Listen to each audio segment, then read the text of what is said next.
Salut, c'est Quentin, j'espère que tu vas bien. Aujourd'hui dans cette vidéo, on va apprendre à utiliser des animations, à créer des animations. Donc je vais te montrer juste après l'application qu'on sera capable de faire à la fin de cette vidéo. Et avant qu'on commence, deux petites choses. La première des choses, c'est que tu peux te rendre sur mon compte Instagram, donc je te mets le lien ici quelque part. Parce qu'en fait, de temps en temps, je poste des stories, je te pose une question pour savoir justement quel genre d'application ou quelle application tu aimerais qu'on refasse dans ce genre de vidéo. La deuxième des choses, c'est que ma formation pour apprendre toutes les bases du développement iOS est maintenant disponible depuis quelques jours et le prix augmente de jour en jour puisque j'ajoute les modules, donc je t'explique tout ça dans une vidéo, dans la vidéo de présentation.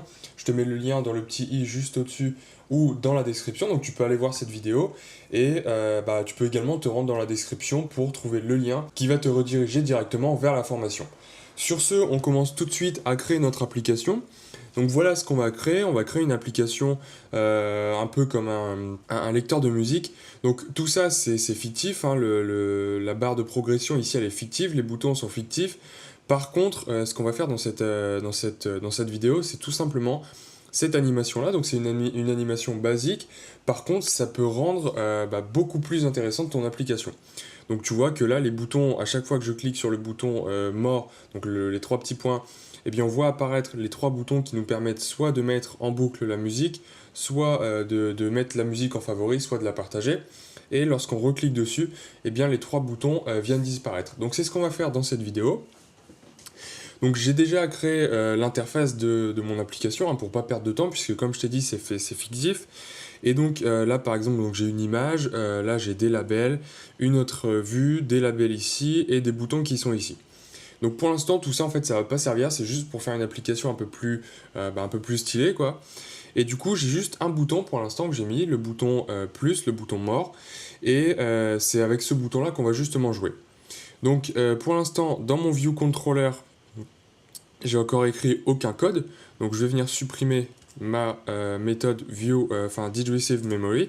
Je vais supprimer le code ici et tu vois que pour l'instant dans mon view controller j'ai ajouté aucun code. Donc on va y aller tout de suite. Déjà la première chose qu'on va faire c'est relier notre bouton, mais avant ça on va ajouter les trois boutons qui vont venir apparaître ou disparaître. Donc pour ce faire on va aller chercher un bouton. Ce que je peux faire c'est le placer au même endroit que mon bouton plus. Donc je vais lui donner certaines contraintes. Alors les contraintes on va mettre 32, on va essayer ça. On va laisser 18 par rapport au bas et on va mettre un bouton de 40 sur 40. Voilà, donc ça c'est pas mal. On vient retirer le texte et on va faire la même chose avec les deux boutons suivants. Je retire le texte, je viens mettre des contraintes. Donc cette fois-ci ça va être 18 encore par rapport au bas. On va mettre 30 par rapport au bouton qui est ici, au premier bouton. Et on va garder des contrainte de 40 sur la hauteur et la largeur. Ok, je vais venir mettre mon troisième bouton. Donc encore une fois, 18 par rapport au bas, 30 par rapport au bouton de gauche et un bouton de 40 sur 40. Ok, donc ça c'est bon, je viens retirer encore une fois le texte. Donc j'ai mes trois boutons. Et ce que je peux faire, alors j'ai aussi également importé, donc là j'ai créé une série d'icônes. Donc l'icône loop par exemple, voilà celui-ci. J'ai également l'icône pour l'étoile et pour partager. Donc c'est ce que je vais mettre, c'est les images que je vais mettre sur mes boutons. Donc je sélectionne mon premier bouton et ici dans background, on vient, alors le premier bouton c'était loop, il me semble, donc loop off, voilà. Le deuxième bouton c'est star, logo, et le troisième c'est share. Alors, non, c'est send, pardon. Voilà, ok.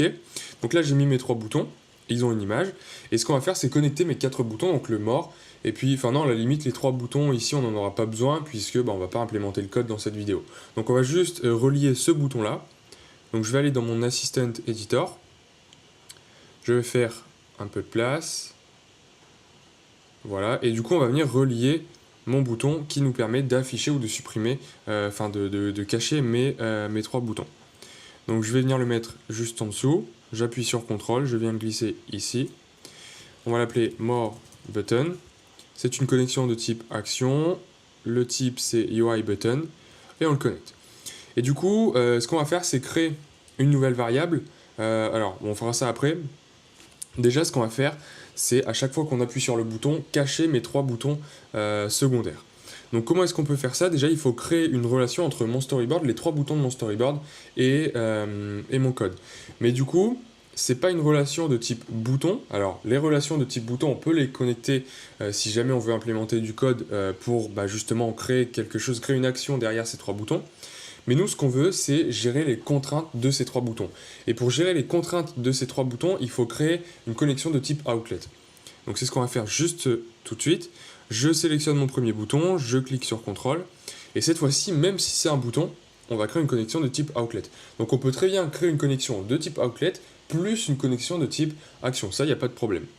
Donc ce qu'on va faire, le name, ça va être loop, tout simplement. Donc là, j'ai rien changé. Tu vois que j'ai laissé la connexion de type outlet. Ensuite, pareil pour star, connexion de type outlet, star, ok, et on va venir connecter le 3e bouton. Ok, donc ça c'est bon. Et du coup, le fait d'avoir créé cette connexion, eh bien, on va pouvoir faire varier l'emplacement en fait, de mes 3 boutons. Donc ce qu'on va faire, lorsqu'on clique sur More Button, on va aller chercher le logo Loop, et on va aller changer son center. Et en fait, le fait de changer son center, eh bien, ça va changer la position de mon logo, de mon bouton. Et on va la mettre égale, donc center. Alors, si je clique, si j'appuie sur Alt et que je clique sur center, on voit que center, c'est un objet de type CG Point. Donc, on va créer un CG Point. Voilà. On va le prendre avec son X et son Y, voilà, 2 entiers. Et du coup, ce qu'on va faire, nous, on veut le cacher, on veut le faire glisser en fait vers la gauche, mais son ordonnée ne va pas changer, c'est-à-dire que son X va garder la même valeur. Son Y, pardon, va garder la même valeur. Donc du coup, ce qu'on peut faire, le Y, on va lui faire garder cette même valeur, donc on va aller chercher la valeur de loop.center.y. Et du coup, eh bien, on va lui affecter un nouveau point, mais ce point aura le même Y que précédemment. Ensuite, pour la valeur du X, on sait que mes boutons ils font 40 de largeur. Du coup, ce qu'on peut faire, si on veut les cacher, on peut tout simplement mettre la valeur de leur X à moins 20, puisque c'est le centre de mon bouton. Donc si le centre de mon bouton est à moins 20, ça veut dire que de part et d'autre de ce point moins 20, il y aura plus 20 et moins 20 pour faire une largeur de 40. Donc du coup, on peut mettre mon X à moins 20. Ok, donc là, je vais faire la même chose ensuite pour mes 2 autres boutons. Donc star, voilà. Star, ok, et la même chose pour le 3e, send et send. Send, pas sender, ok. Maintenant, ce qu'on peut faire, c'est simuler mon application, déjà, voir ce qui se passe à chaque fois qu'on appuie sur le bouton plus. Donc là, j'ai bien mes 3 boutons qui sont apparus, et à chaque fois que j'appuie sur ce bouton-là, eh bien, les 3 boutons disparaissent. Donc là, pour l'instant, on voit que c'est pas animé, hein, ils disparaissent d'un coup, mais on va gérer ça juste après. Donc ce qu'on peut faire maintenant, alors si je reviens sur mon application ici et que je reclique sur mon bouton, on voit que les 3 boutons secondaires ne réapparaissent pas. Donc c'est ce qu'on va gérer tout de suite. Pour ceci, ce qu'on peut faire, c'est créer une variable. On va créer une variable qui va nous permettre de savoir est-ce que les boutons sont cachés ou est-ce que les boutons sont montrés. Et du coup, on pourra appeler 2 méthodes différentes qui nous permettra soit de cacher les boutons si jamais ils sont apparus, soit de les faire apparaître si jamais ils sont cachés. Donc on va créer une nouvelle variable, var buttons are on, qu'on va mettre égal à true, puisque au départ, on peut décider que les boutons soient apparus. Donc on la met égal à true. Et ensuite, ce qu'on va faire, c'est si jamais, donc on va venir tester la condition dans l'action more button, if buttons are on, donc si jamais les boutons sont on, eh bien on vient appeler tout le code qu'on a appelé ici, qu'on a écrit ici, pour venir cacher mes boutons. Et si jamais ce n'est pas le cas, c'est-à-dire que si jamais les boutons sont cachés, eh bien on va les faire réapparaître. Comment? Eh bien en changeant encore une fois leur center.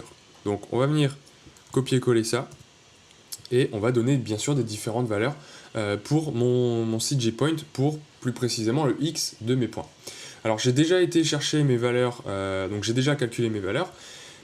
Par exemple, le loop center, le centre de mon loop, il est à 92 avec les contraintes que j'ai données. Donc c'est la contrainte qui est ici, plus la largeur de mon more button, plus l'espace entre les deux, plus la demi-largeur de mon bouton, puisqu'on prend le centre de mon bouton loop.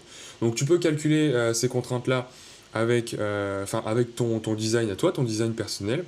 Donc du coup là je vais rentrer mes valeurs personnelles. Donc j'ai calculé 92 pour le premier, ensuite c'est 164, voilà, et pour le dernier c'est 234. Donc maintenant une dernière chose qu'on doit faire, c'est bien sûr changer la valeur de buttons are on. Donc buttons are on, et on va aller venir inverser sa valeur. Comment est-ce qu'on fait pour inverser sa valeur? Eh bien on va aller tout simplement écrire différent de buttons are on. Du coup ça veut dire que si jamais buttons are on égale à true, eh bien la nouvelle valeur c'est false, et inversement. Du coup je peux simuler mon application et on verra que à chaque fois que je clique sur le bouton une première fois, les boutons vont disparaître, et quand je reclique, eh bien les boutons vont réapparaître. Donc là mon application apparaît, voilà. Les boutons sont apparus, ils sont affichés dès que l'application apparaît. Je clique une fois, les boutons disparaissent. Je clique une autre fois, les boutons réapparaissent. Ok, donc ça c'est bon. Maintenant, nous, ce qu'on veut, c'est animer justement ce changement de position. Comment est-ce qu'on va faire ça? Eh bien, on va utiliser tout simplement la méthode animate, qui est une méthode de classe UIView. Alors, juste avant de faire ça, je vais écrire du code un peu plus propre que ça. Donc, je vais revenir dans mon view controller en mode texte, voilà, normal. Ce que je vais faire, c'est créer deux fonctions. Une fonction qui me permet d'afficher mes boutons et une fonction qui me permet de les cacher. Donc, private, je mets la fonction en privé puisqu'on n'aura pas besoin de cette fonction dans un autre fichier. Private, func, hide buttons, voilà. Et on va venir coller. Alors, donc ça, c'est le code qui nous permet de cacher les boutons. Donc, je vais venir le mettre dans ma fonction. Voilà.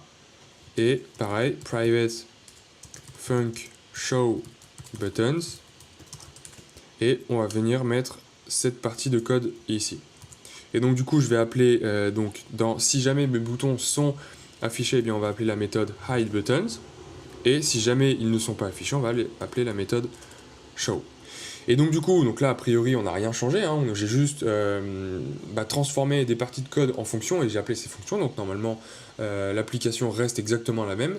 Et par contre, ce qu'on va faire, c'est appeler justement la méthode animate. Donc UIView.animate, on va aller chercher la plus simple, donc celle avec deux arguments, time interval et animation. Time interval, eh bien c'est le temps que va mettre l'animation à se faire, donc on va mettre 0,3 par exemple, donc n'hésite pas à tester tes valeurs, hein. Ensuite, ce qu'on va faire également, c'est, donc dans Animation, on voit que c'est une complétion, donc si je sélectionne, si je clique dessus et que j'appuie sur Entrée, là je vais pouvoir mettre le code qui va être animé. Et le code qui va être animé, eh bien c'est tout simplement le code de la méthode HideButtons. Donc je vais faire la même chose ici, si jamais on veut cacher mes boutons, donc UIView.animate, voilà, encore une fois, celle avec deux arguments, 0,3 pour le temps d'exécution, et le code, on va venir mettre la fonction showButtons. Là, j'ai une petite erreur, pourquoi? Tout simplement parce que ici, on voit que je suis dans ce qu'on appelle une closure. Donc, si jamais une closure, c'est quelque chose de flou pour toi, n'hésite pas à regarder dans la description, tu auras le lien qui va te mener vers mon site, où tu auras accès aux différentes formations que j'ai créées pour apprendre notamment le Swift et ce qu'est une closure. Donc du coup, comme on est dans une closure et que la fonction est à l'extérieur de la closure, il faut, si on regarde la correction, il faut juste ajouter le mot-clé self juste devant. Voilà. Et du coup maintenant, donc je vais resimuler mon application. Alors, qu'est-ce qui se passe ici? Voilà, donc il n'a pas pris en compte. Donc voilà, mon application se lance et on va voir que cette fois-ci, eh bien, le fait d'afficher ou de cacher les boutons sera animé. Donc voilà, on voit que les boutons sont animés. Donc a priori, on a fini notre animation. Donc tu vois que c'est juste avec quelques lignes de code, on peut créer un effet assez sympa. Je vais te montrer une petite astuce aussi pour rendre un petit peu plus sympa. Tu verras que c'est très subtil pour rendre un petit peu plus sympa cette animation. Ce qu'on va faire, c'est au lieu d'appeler la méthode animate avec ces deux arguments, on va rappeler la méthode animate, donc UIView.animate, mais cette fois-ci, elle a plusieurs arguments. Donc animate, c'est une avec les options. Donc regarde dans la description et tu verras une qui te permet notamment d'ajouter des options. Donc je vais aller chercher celle-là. On voit qu'il y a beaucoup plus de paramètres. Time interval, c'est toujours 0,3. Delay, c'est le temps que va mettre Enfin, c'est le retard en fait de mon application, de mon animation, donc moi j'en veux pas. Les options, c'est celle-là qui nous intéresse. Les options, si j'appuie sur point et que je vois les différentes options qu'on peut mettre pour cette animation, on voit qu'il y en a plusieurs, donc n'hésite pas à les tester, n'hésite pas à lire leur description également. Il y en a une qui m'intéresse beaucoup, c'est Curve is in out. Et en fait, ça permet tout simplement d'exécuter ton animation à une certaine vitesse, mais de la faire exécuter un peu plus lentement au moment de la fin de l'animation et au moment du début de l'animation. Donc ça va faire quelque chose de lentement, rapide, puis lent. Et donc du coup, c'est cette option qu'on va mettre. Animation, donc c'est la complétion qu'on a mis tout à l'heure, donc self. Là c'est hide buttons, non c'est show buttons, puisque les boutons, alors, non c'est hide buttons, ok, voilà, et complétion, on n'en aura pas besoin, donc on va mettre nil. Donc ça, l'animation, on peut la supprimer, voilà, et je vais aller copier exactement la même chose pour le moment où on veut cacher, le moment où on veut montrer, pardon, mes boutons. Donc show, hop, show buttons. Je simule mon application et là tu verras, ça va être très subtil, hein, mais tu verras que l'animation sera un peu plus stylée, on va dire ça comme ça. Donc mon application se lance et à chaque fois, donc voilà, je t'ai dit, hein, c'est très subtil, on voit pas grand chose, mais on voit que c'est un peu plus propre et c'est un peu plus doux sur les extrémités de l'animation. Voilà pour cette vidéo, j'espère que ça t'a plu, j'espère que ce genre d'animation, ce genre de vidéo te plaît. N'hésite pas à me dire dans les commentaires si jamais tu as eu des petits soucis pour recréer une animation pareille, ou si jamais tu as des idées d'applications, de type d'application que tu aimerais faire dans les prochaines vidéos. Sur ce, moi je te dis à très bientôt, et n'hésite pas à lâcher un gros pouce bleu et à t'abonner si la vidéo t'a plu.